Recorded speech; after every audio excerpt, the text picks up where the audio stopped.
This video was recorded in front of a live virtual audience.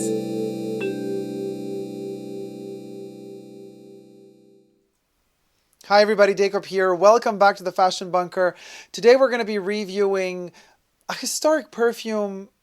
Maybe a lot of people don't know it, but it is historic in terms of the legacy that it left behind in terms of its fashion house. That's at the back and at the core of this perfume. We will be reviewing CABOTINE by Gres. Here's the box. I have the current formulation of it. Eau de parfum, 100 ml.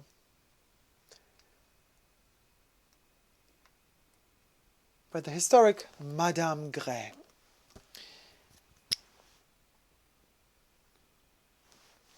Before I spray the perfume and get to it, I would like to inform you that if you do like my videos, you can consider subscribing to my channel here on YouTube.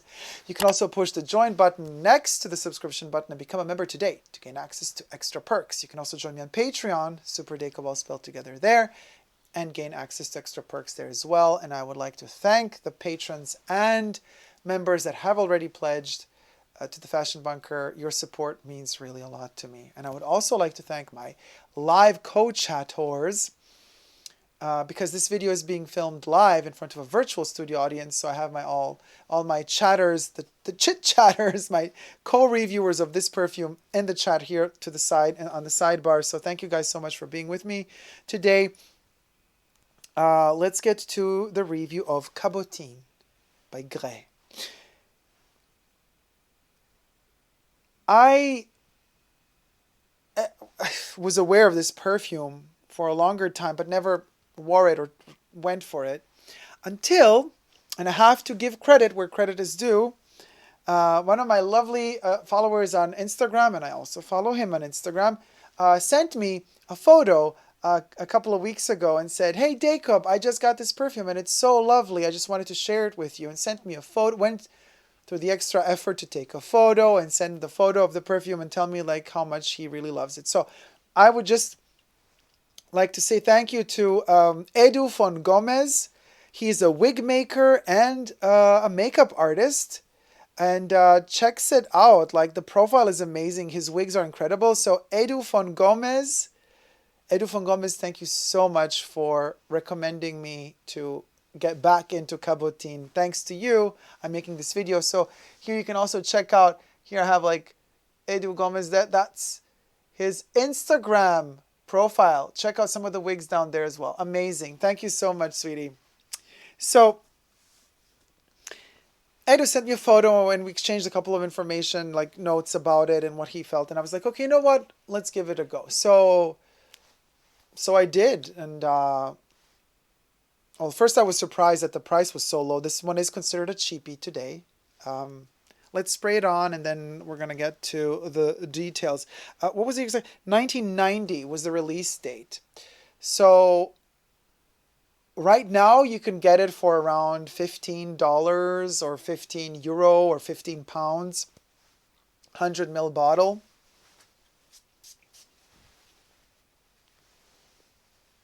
Flows, the mist, I still see it backlit by the spotlights. It's ooh, child, this one is opulence. You get everything. Yeah, opulence. Child, you get everything. Listen, let me read briefly the interesting concept behind this one because, well, before I read the concept, let me touch base on Madame Gres and the Maison Gres. So the fashion designer, the haute couture designer, Madame Gres, who passed away in the early 90s, shortly after this perfume was released, actually. So she did smell it at its inception. She's one of the most mythological creatures and couturiers of France and Paris.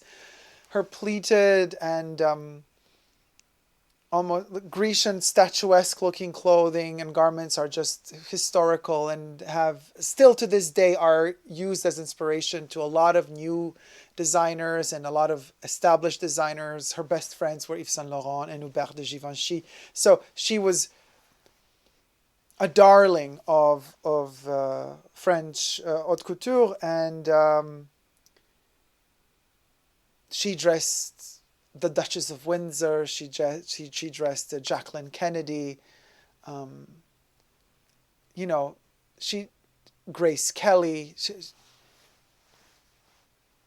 It's incredible what this woman achieved, and at the same time how secretive and reclusive she was, and how almost nothing about her life was ever shared by her, ever, till her dying day. And even after that, nothing, almost nothing. Her first perfume was Cabochard, and Cabochard means stubborn.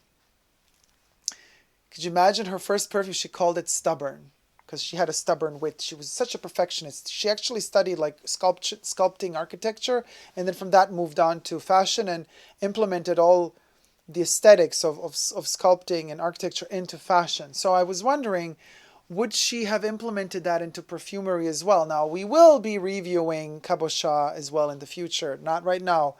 We're reviewing the smaller sister of Cabochard, Cabotine, which came out decades after Cabochard. So this is a 90s fragrance. And does this reflect also her pleating and creating of patterns of this yards and yards and miles of fabric of jersey, and then pulling it all together to create the folding and the pleating of the garments? Is that translated into perfume poetry as well with Cabotine? Yes and no. By the 90s, the Gres Maison was already suffering a lot of economical damage and loss. It was the end of the Maison. It was failing, unfortunately. But the perfumes were still kind of sustaining themselves and bringing in at least some money to keep the fashion part of the business going. And so Cabotine was kind of thought to be, was thought as a perfume to be released on a budget. One of those concepts of a big maison working on a budget. And in fact, in the creator's imagination, Cabotine is a daughter of Cabochard, a younger generation perfume, which has preserved the elegance and distinction of Cabochard. It was created with love and enthusiasm, but with a very limited budget, and it became a classic of the 90s era.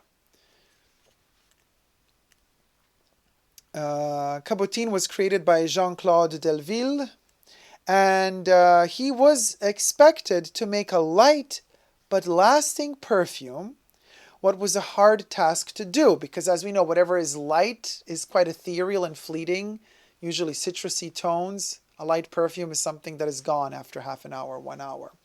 But they wanted something light that sticks around. What was a hard task to do? The perfumer found its formula in floral aldehyde accord and presented a transparent fragrance with green, floral, and sharp aldehyde notes. The perfume is very light, easy to wear, and at the same time tenacious. It achieved success regardless of very limited advertising and very limited promotional support. The composition is created around the ginger lily, also known as a butterfly lily, from the Himalayas, a Himalayan large-petaled white flower growing in harsh, high mountains climate. This plant blooms for only a few weeks in the springtime, and each flower lives only for a few hours, what makes it difficult, almost impossible to extract the oil. An IFF pioneering researcher, Dr. Braja Mokherjee, found a way to analyze the oil structure using the living flower technique and to copy the fragrance of the ginger lily, what enabled the industrial production. Cabotine is the first perfume which contains ginger lily in its composition. The top notes contain black currant buds. I'm gonna coriander, orange blossom, cassia, plum, tangerine, and peach. Talk about a light perfume, by the way. Middle notes: tuberose, hyacinth, carnation, ginger, jasmine, ilang ilang, freesia, rose, iris, heliotrope, violet. Talk about a light perfume. Base notes: vetiver, civet, black currant. Again, we had black currant in the top notes. It's also in the base notes. Musk, sandalwood, cedar, amber, tonka bean, and vanilla. And of course, in the mid notes, we have the ginger lily or the butterfly lily. I mean, yeah. A light perfume, this is not.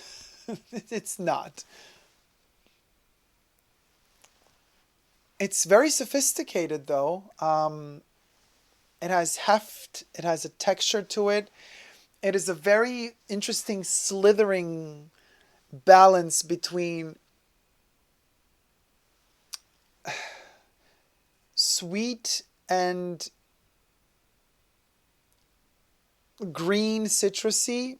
Like it's a floral that is not sweet but kind of like has a memory of sweetness, but then it also has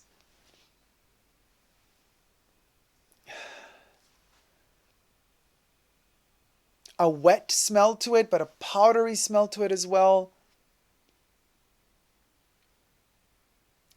Violets. Right now on my skin, I'm sensing a lot of, the other day I didn't, but now I have a lot of violet. I smell it out a lot. Hyacinth as well. I don't get too much of the plum. I do get the orange blossom.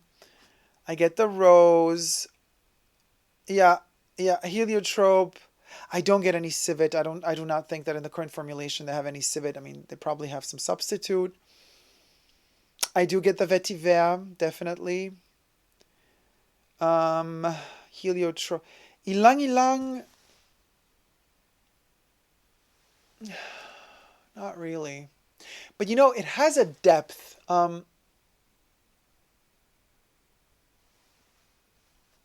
It's a bizarre perfume. It stays in the surface. Perhaps that's what they meant by saying they wanted to create a light formula that lasts long, like a light scent that lasts long. I think what I could define as light for me is the fact that it is very much on the surface. It smells elevated, not in terms of, oh, it's like noble, elevated. It smells elevated in terms of it's up there. It's like a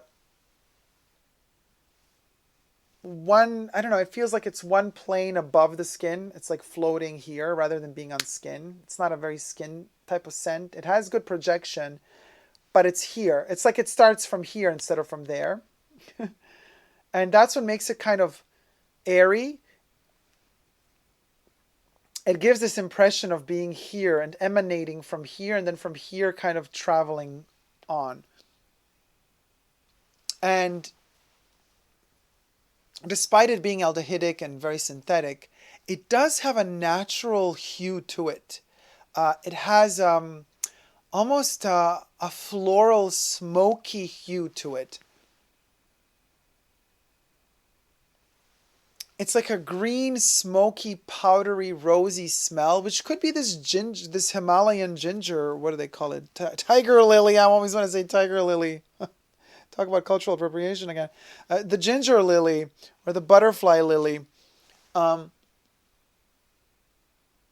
It's a very, very specific smell, you guys. It's like a creamy, at the same time dry rose combined with something which you don't smell in any other perfume. And this could be maybe this, I say tiger lily again. What's wrong with me? The butterfly lily, the ginger lily, butterfly lily. Yeah, it has a buttery smell. That, and you know, usually when a perfume has a floral, buttery smell, I kind of smell out the ilang ilang. But in this case, it's probably, even though this perfume does have ilang ilang listed in the notes, it's probably the Buddha Lily. It's like a green, buttery smell. Yeah, I think that's the best way to describe it. A green, buttery smell, like a butter, a green butter with flowers in it.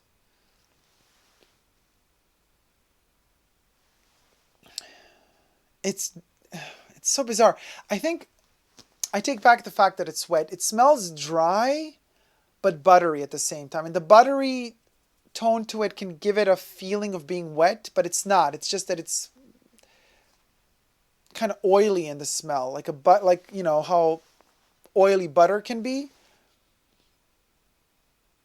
and dusty, earthy. There's an earthy quality to it as well.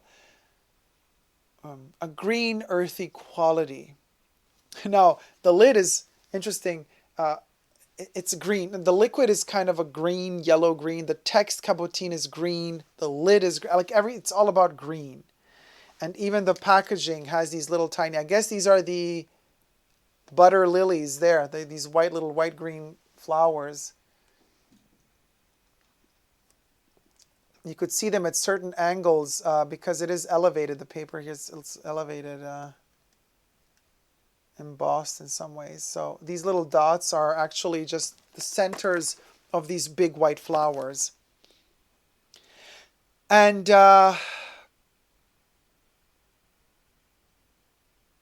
Lalique Beauty is now the owner, basically, of, or are producing Parfum Gres, Les Parfums Gres.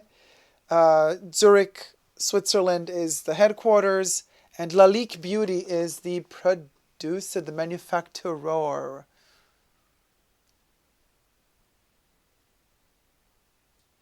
And this is the bottom of the bottle, you guys. Current formulation. Now, let's read. My hair's a mess. Sorry about that. There's a text in French and in English in the back of the box that describes the fragrance. It says, floral, aldehydic, surprising, sensuous, captivating. The fragrance opens on a surprising whirlwind of mandarin, ginger, and ylang ylang as a prelude to the outburst of a unique floral accord. In the heart note, tuberoses and hyacinths, sensuous corollas mingle with ginger lily. This floral symphony lies in a dry down blending patchouli, sandalwood, musk, and black currant.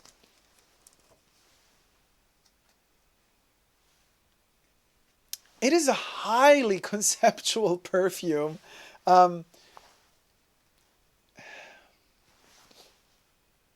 This is not a perfume you love for the love of a comfortable fragrance.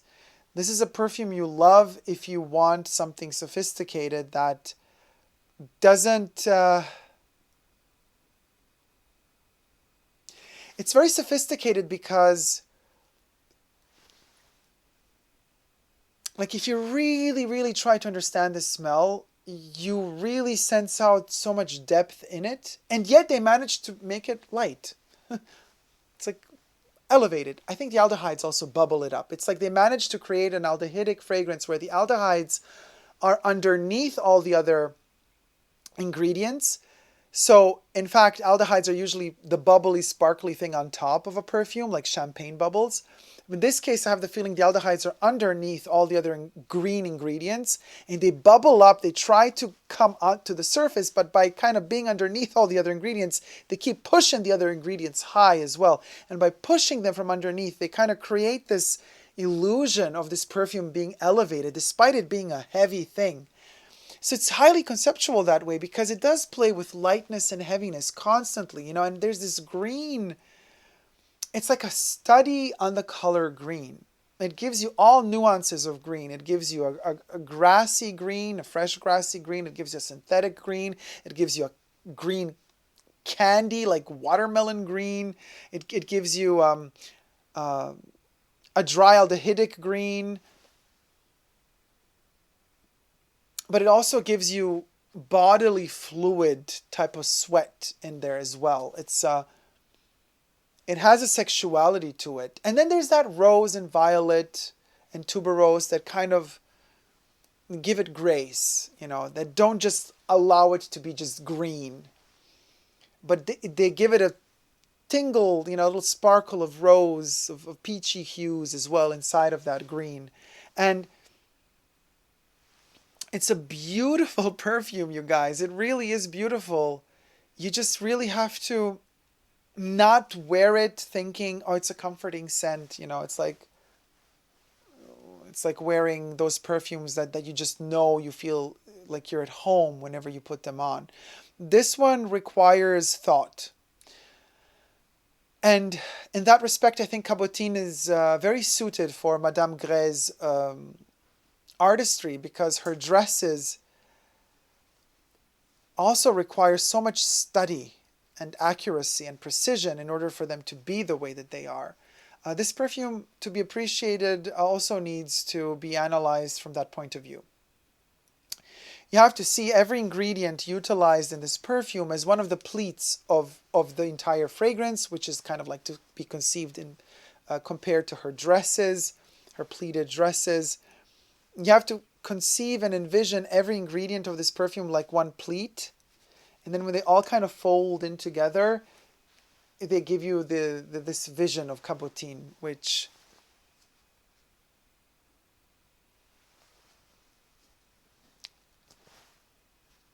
I mean, I know, civet isn't in here anymore, but there is a skankiness. There's like a little animalic and dolic touch to it. So that sophistication of the pleating and the dress and the composition is worn by a human ultimately, with all the liquids that brings to the table.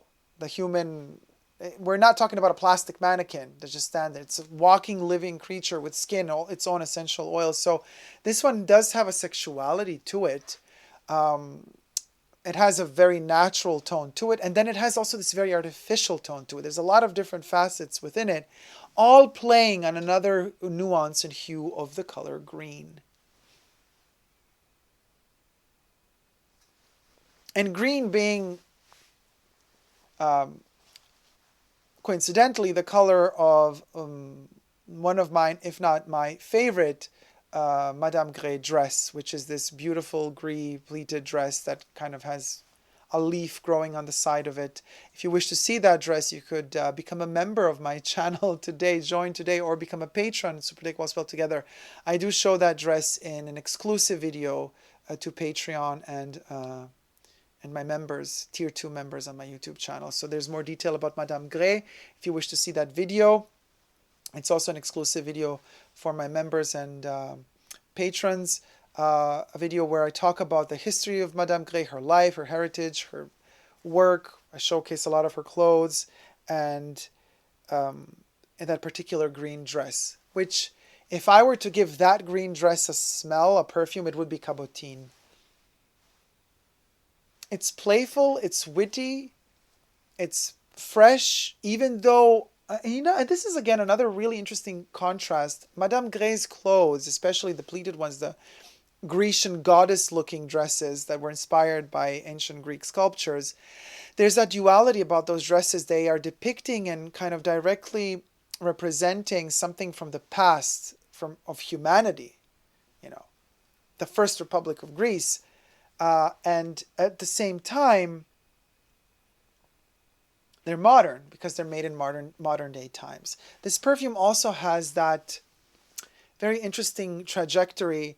There is the history. There's a heft to it that smells like a historic perfume from the past. But there's also a lightheartedness in it that is very modern, that is very, very something that you would not have seen in 20s, and that you would not have smelled in 20s, 30s, 40s, 50s perfumery. And there's an indolic aspect to it, something like, I smell out the civet in here. It's the gland of the butt of a little animal. It has a little bit of that skankiness in it. poopy a little bit. And now you're going to be like, oh my God, that's so gross. Well, sometimes it takes poop and barf to create a beautiful smell. Look at ambergris, for example. And combined with the flowers, there's this gorgeous balance. I mean, it's a beautiful perfume, you guys. It's not something that you can just, let's just spritz it all over every day. It demands attention. It is a very interesting also bridge, not just between, the past and the future, like Madame Gres dresses. They're like a link from the past to the present. But this one is also a link between the 80s and the 90s. It has a very 80s subtone, but it also has this entering into the 90s type of vibe. It almost smells like, have you guys seen Luc Besson's movie, The Fifth Element?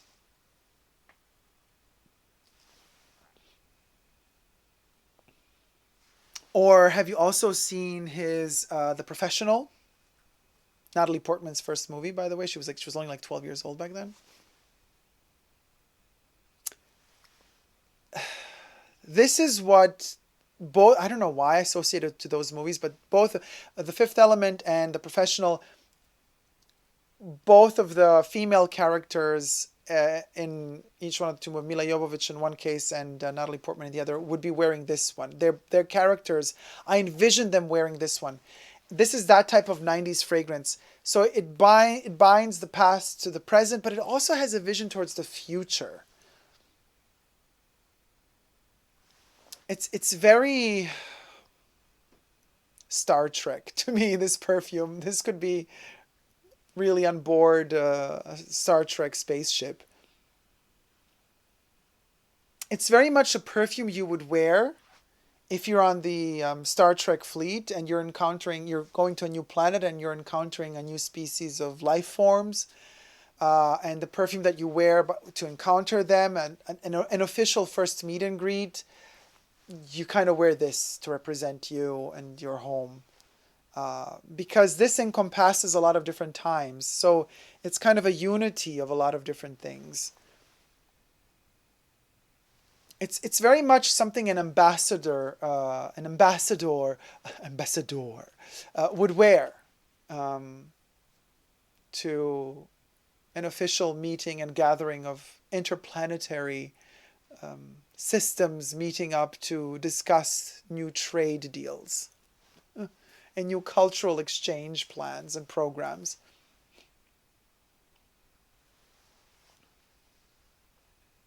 It's like a synthetic memory of planet Earth to take to the future. It's very fascinating. And despite the fact that it's a cheapie now, for $15 you get 100 ml eau de parfum with this intensity. Like, they maintained the intensity but lowered the price. Respect. Like, wow. Like, this one delivers, you guys. It really delivers. I mean, it's worth, if you want something with strong projection, sillage, and longevity, like, this is a no-brainer. This is a no-brainer. For the buck, you really get a bang for your money here. Now, whether or not you like the smell, it's a different issue. But longevity and projection are beast. Question is, do you like something synthetic green that really has a vision of Star Trek in it, in its blood? I love it. But I love science fiction that way. And I also love The Fifth Element. And I love the movie The Professional.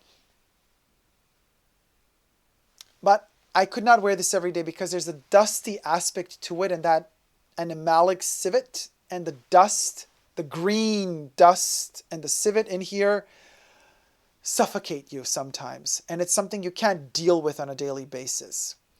I can deal with it like now when I'm in this beautiful cultural environment with you guys. We're all reviewing it together.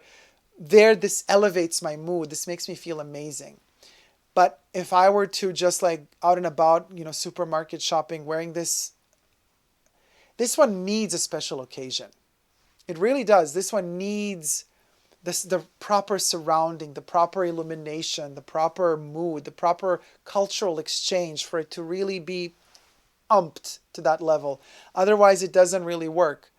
If you give it a low environment, by that I mean not intellectually stimulating, you might not like it, you know. But if you're going to wear it to some special exchange moment, like these ambassadors from these different planets meeting together, then this one then really, really works. It's all about the context. Within the right framework and right context, cabotine is really mean in the best of ways. Thank you guys so much for watching this review. Just another quick note on the bottle. It almost looks like, you know, the bottom part is like the roots of this little tiny plant. So could you imagine like this is like planted on the soil? And then when you pull this out, this little floral bouquet that looks almost like a cauliflower or broccoli. But it's also like a little root. So you pull it out of the ground and then like this is the root underneath the ground for this little flower. This could be this butter lily envisioned in green as well. But the bottle itself also has something alien-esque about it in its shape. It almost looks like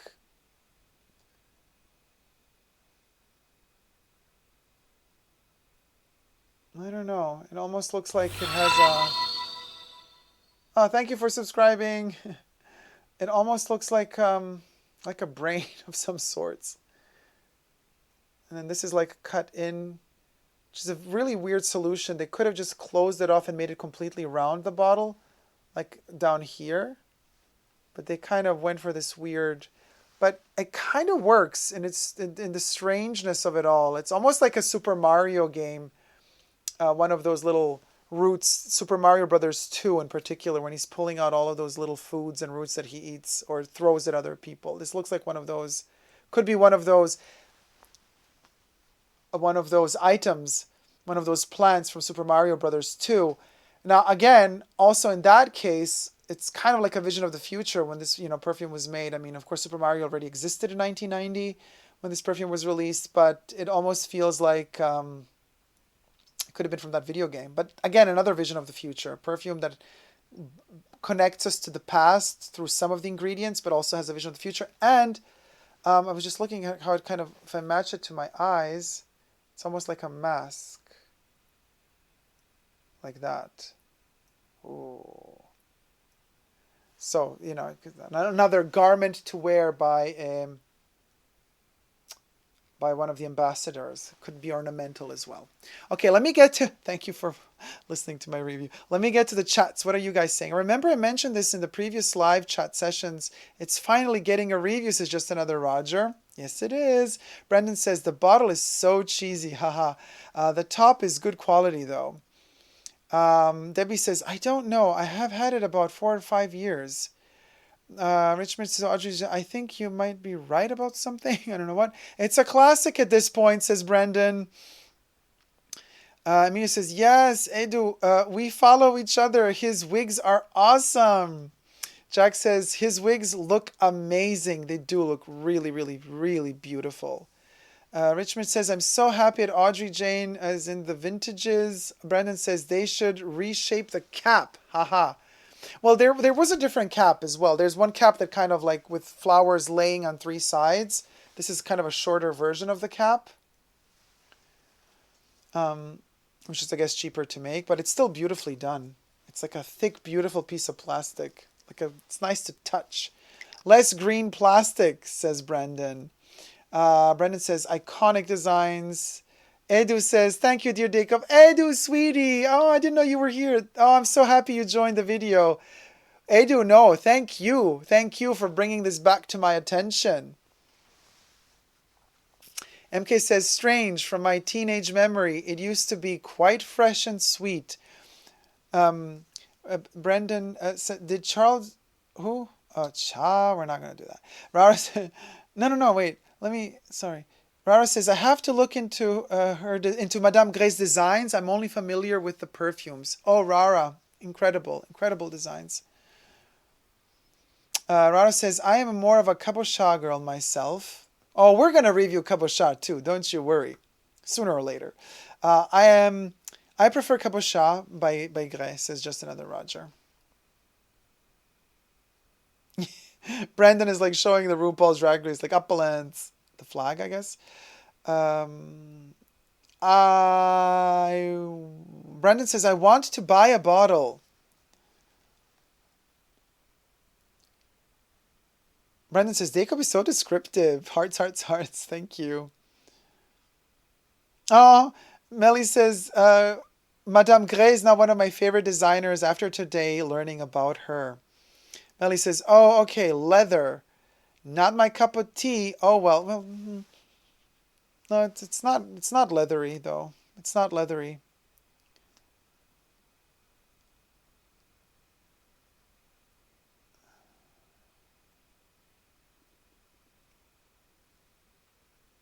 I don't know why you guys, what you think it smells like Fahrenheit? No, it doesn't. Oh, but one thing it does have similarities with um, poison, tendre. Tendre poison, not the regular poison. Tendre, the flanker. And a lot of people say, oh yeah, this one is kind of imitating Tendre. It's the other way around. Tendre came out 4 years after Cabotine. So think about that. It has a lot of similarities to poison tendre or eau tendre or just tendre. The tender poison in the green bottle. A lot of similarities. But tender poison came out 4 years after Cabotine. Mara says, yes, to me it is a leather bag or jacket. Others get more tobacco. No, I'm very floral. On my skin, it's just powdery and flowers. There's honey in this baby, says Emilio. Debbie says, the eau de toilette is light. I mean, the eau de parfum is not light. Brendan says, this is along miyake in a sour way. It does have a sour note to it. Sour, like lemon type of sour in the mouth. I mean, it's a sophistication, class, and where it's at. Rara says, no, I haven't. I like the original FEMME, but don't own it. I do have and love a scent. Brendan says, it's pungent. I love pungent floral, says Melly. It is a pungent floral. Melly says, I'm needing to try this now. Brendan says, you'll love it, Melly.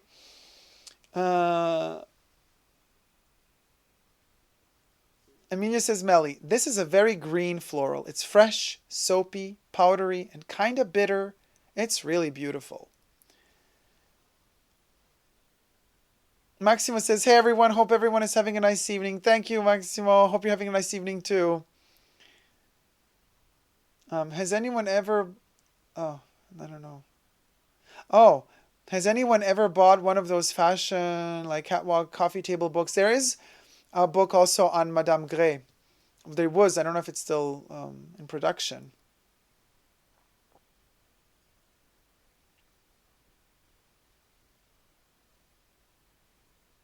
Emilio says, it doesn't really smell like a 90s perfume. It's very classic. Everything about it screams old school bath products. Melly says, not sure about the butter smell. Smells a bit rainy, says Brendan.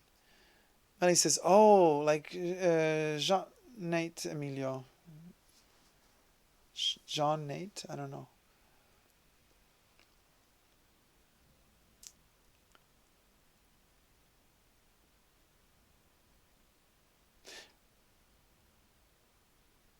A romantic evening, Brendan says. Rich Mitch says, apple-bottomed alien. Thick. Interesting description. Thank you for subscribing, Jeffrey.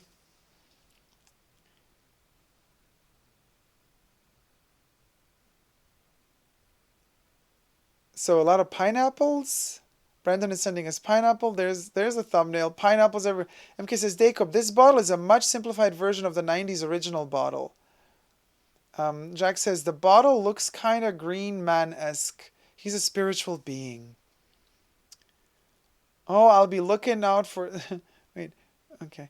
Cabochon is leather, but not Cabotine. No, Cabotine is not leather. Oh, I'll be looking out for that Cabochon review, Rara says. Yeah, I mean, it's going to take a while.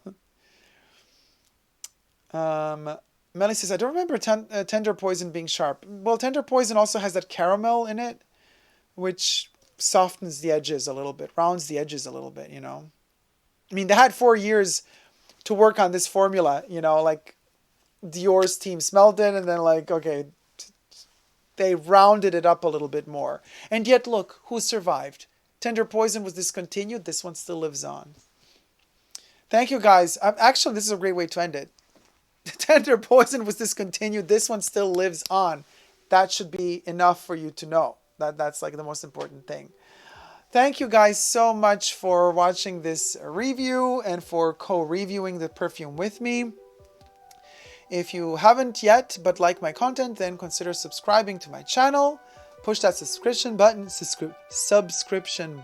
and also push the join button next to the subscription button and become a member today of the Fashion Bunker community. You can also join me on Patreon, Super Dacob spelled together. Thank you to all my patrons who are supporting, and my members who are supporting my channel, who have pledged already. Without you, the channel would not be working the way it is right now. Thank you guys so much. And for the occasion, scrolling on the sidebar here, you have it, just like the credits rolling at the end of any really good movie. My co-producers of the show. Thank you guys so much, the members and the patrons. If you want to be listed in this list as well, become a member today or a patron. Or send us a super chat. That's going to get you on the list as well for this video. Well, for the next video, obviously. Well, for the video in which you do give the super chat for. What else can I tell you guys? Perfumes, perfumes, perfumes, perfumes. Perfumes are a complicated thing. They're a very intimate thing. They're a very personal thing. You either connect with them or you don't. They either tell you a story when you smell them or they don't. Sometimes they don't tell you a story. Sometimes it takes years before they start whispering to you. Because you are ready, maybe in 10 years from now, you are ready to listen to it. Or maybe 5 years from now, you finally understand the language that they speak and you can hear them all of a sudden. That's how bizarre perfumes are. They come from different planets. They live in a world of their own and they have their own special language. And not every language is for everybody. You know, you can't learn all the languages. And the perfumes also don't learn your language. They speak their own language. And if, you know, they're like these little queens and kings, and they're sitting there on their throne, everlasting. And then you either can come up to them and acknowledge their presence, or you just walk away. But that's ultimately what perfumes are. They're like these solid rock formations in our lives, and we climb over them and underneath them and above them, but we realize every time we come to the top of that mountain, there's always a key on the top of every one of those mountains, and that key is a perfume, and those keys open up doors to memories and emotions and feelings and internal poetry like nothing else does. That's the magic of perfumes, including the magic of CABOTINE. Thank you guys so much for watching. Until next time, never forget to never give up on love. Love you all. See you soon. Take care. Bye.